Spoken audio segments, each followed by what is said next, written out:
anger and confusion at that little excerpt that they released.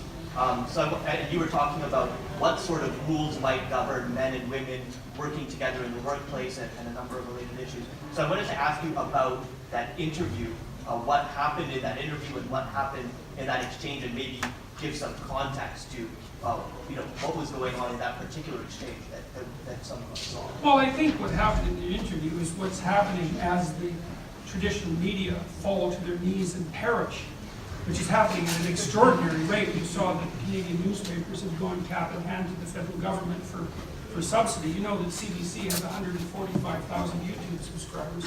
I don't remember what their yearly budget is, but it's in the, if I remember correctly, it's $1 billion, but that might be wrong. But it doesn't matter. It's a lot. And all they've managed to generate on YouTube is 145,000 subscribers. It's like, which is absolutely abject, 100% catastrophic failure. And I think there's a bunch of reasons for that. I mean, one of them is that there is a technological transformation occurring, right? Because one of the things about YouTube offers everything that TV offers and a bunch of things it doesn't offer, so it's going to win. It's clearly winning already. And then I think that what's happening as the classic broadcast media starts to spiral is their good people start to leave. It's a Pareto distribution issue. The good people start to leave because they can, and then those that remain are less competent, and they get more desperate, and they broadcast more and more opinionated and polarized pieces to attract the remaining audience as they spiral towards zero. And so, well, really, I've seen this happen in large companies. I know how it works, and that's how it works. And so, I think the Vice interview was part of that. And there's other things that are feeding into that. Like, I think, and maybe this is also a consequence of the broadcast medium, is that because broadcast television had a very narrow time frame, you had to cram complex things into small periods of time. So there was a very pronounced tendency for journalists to do all the interpretation. And then that turned into a pronounced tendency for journalists to describe what they thought and what the news was, right? So that they were now the news. I started noticing this about 25 years ago when, the news would show a politician talking, but the newscaster would be saying what the person said. It's like, well, why have the politician there at all? You might as well just have the newscaster. And that's when I stopped watching television news. And that was really like about 25 years ago. The Vice interview was that sort of taken to its extreme. It was like he had an idea of what the situation was, and he wasn't as aggressive about it as Kathy Newman, but it was the same sort of thing. It was like he was going to catch me out one way or another. And that happened for about 2 hours, and he had kind of a supercilious attitude, which is not uncommon among, let's say, New York journalists. And we talked for about 2 hours, and I said something that was provocative, I would say. I said, well, we don't know what the rules governing men and women's behavior, sexual behavior in the workplace should be. I said, well, let's take makeup and high heels for an example. So maybe they shouldn't be allowed. I didn't say they shouldn't be allowed. I said, maybe they shouldn't be allowed. That's actually what you do when you try to think about something.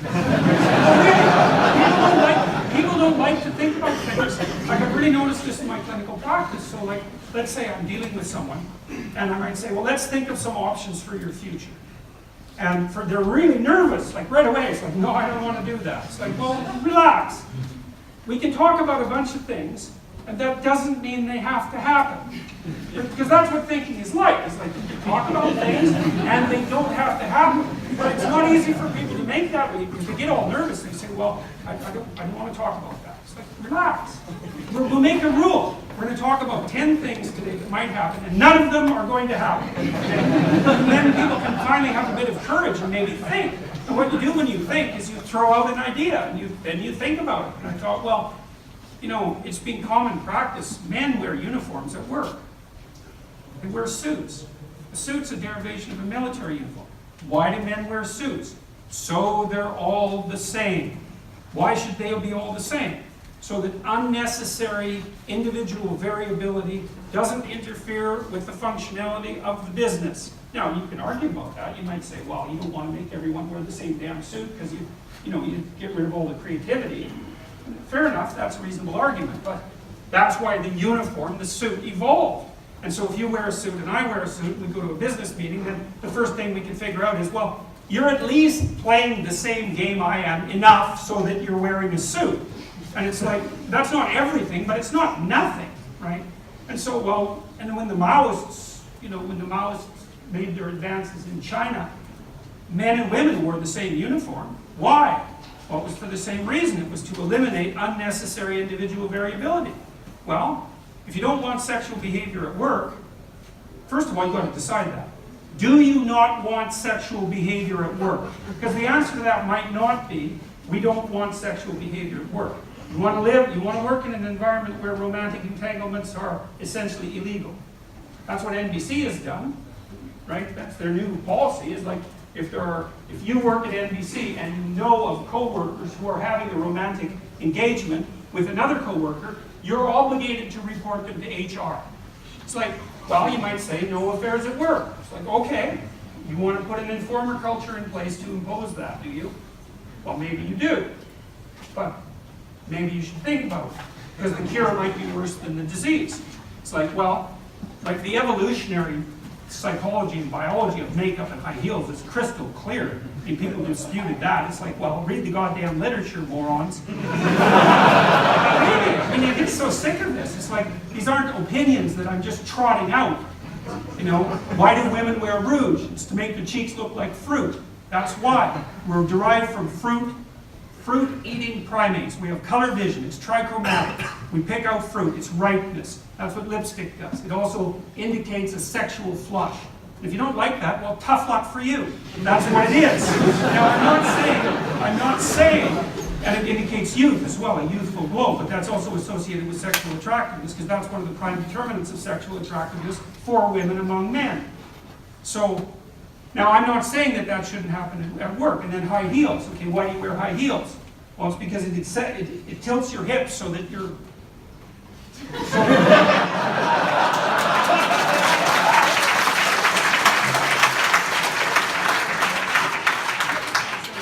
Is that acceptable at work? Well, of course. It's like, no, not of course.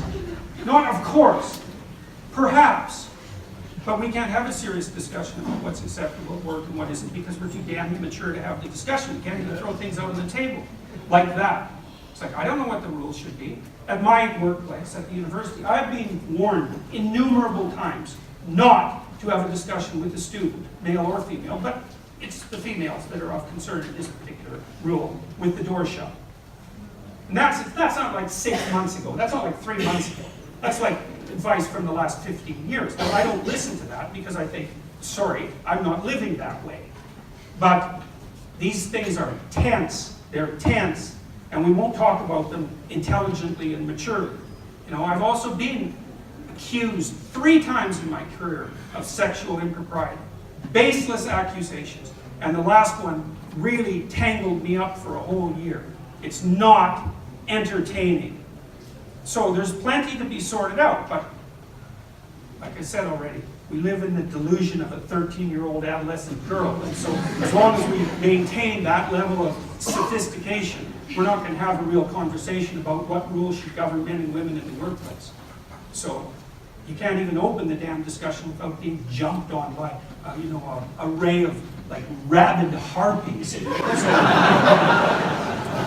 So that in the Vice interview, it's like it's no bloody wonder the media is dying. They're doing everything they possibly can to cut their throats and bleed out as fast as they possibly can. I read a bunch of the comments on the Vice interview, and some of them were irritated at me about the makeup and high heel thing. It's like, whatever. I knew perfectly well that I said it. I thought, oh yeah, I'll say this, and it's the only goddamn thing. It shows how predictable it was. But most of the comments that I've read so far have been, look, Vice guys, we know what you're up to, and we're pretty much sick of it. And I know that people like Ben Shapiro's, he won't appear now if it isn't live.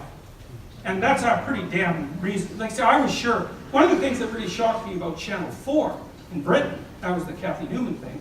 So I walked into that after I had a busy morning doing some other things at the studio there. I walked into that and we met Kathy in the green room and she was getting all steamed and primped up and didn't want she went on camera.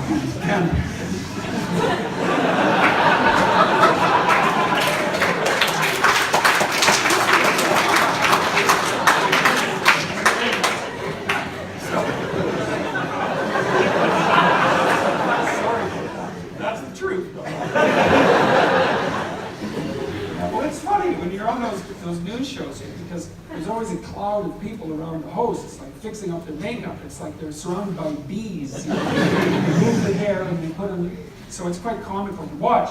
And so, anyways, we went out in front of the cameras and we were having a perfectly friendly discussion. You know, and she was all chipper and extroverted and having a fine time. And then we sat down and we chatted for 2 minutes, and then the cameras went on. It was like different person. I thought, oh, I see what's going on here. So, but it's a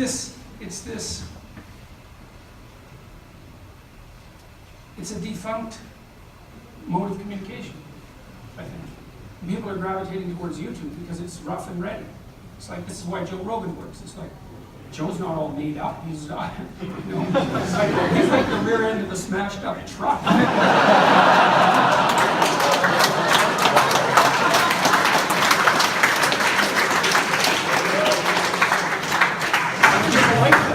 There's no excess production values. There's no bringing the landscape up. It's like, here's the damn discussion, and there's 3 hours of it. If you want to listen, and if you don't, then go to hell. That's basically. And I like that about YouTube. You know, it's also something that's so cool about YouTube too. Is you hear this idea that like young people have these short attention spans. It's like, yeah, except when it comes to 3 hour long podcasts. So it's very cool to see this shift, but a lot of it is that it's a death spiral. And I think a lot of the polarization in our society is actually a secondary consequence of the death spiral.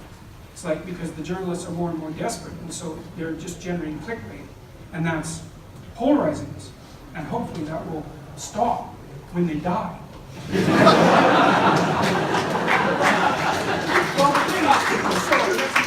Because there have been lots of journalists who have been really good to me, and I don't want to see the high-quality journalists disappear. But I don't think the high-quality journalists will disappear, because I think their message could move across mediums. But, I mean, when I see CBC, like I watch CBC struggle on YouTube, it's so comical, it's just absurd. It's like, so I saw something that CBC put on YouTube that was 10 minutes long, and I wanted to watch it. And so I sat down to watch it, and I clicked, and there were 3 30-second ads. And I thought, that's a lot of ads for 10 minutes of your damn content. You really think I should pay 1.5 minutes of my time to watch 10 minutes of your content? Then I couldn't click through the ads. It's like, so rule number one ad, 15 seconds long, you can click through it in 4 seconds. That's the rule, not 3 30-second ads that you have to sit through. It's like, have a little respect for the medium. It's like, no respect for the medium. Then the comments were not allowed, disallowed. It's like, no, you don't do that because your viewers actually get to make comments. And if you can't hire someone to vet them, you could just leave the damn comments alone. That would be one thing, just let them happen. You know, maybe you need someone to weed out the ones that are like so wretched that, you know, any idiot could tell that, you know, it's what would you call it, some demented troll who has nothing better than, you know, but maybe you could just leave them alone. So they won't pay any attention to the medium. And so I look at that and I think it's no bloody wonder you guys can't get any traction. You've got no respect for the medium whatsoever. You're not going to make the transition. So I'm irritated with CBC, and that's kind of for good reason too. And that's sort of, I guess, coloring my attitude towards the media in general, but they're in serious trouble.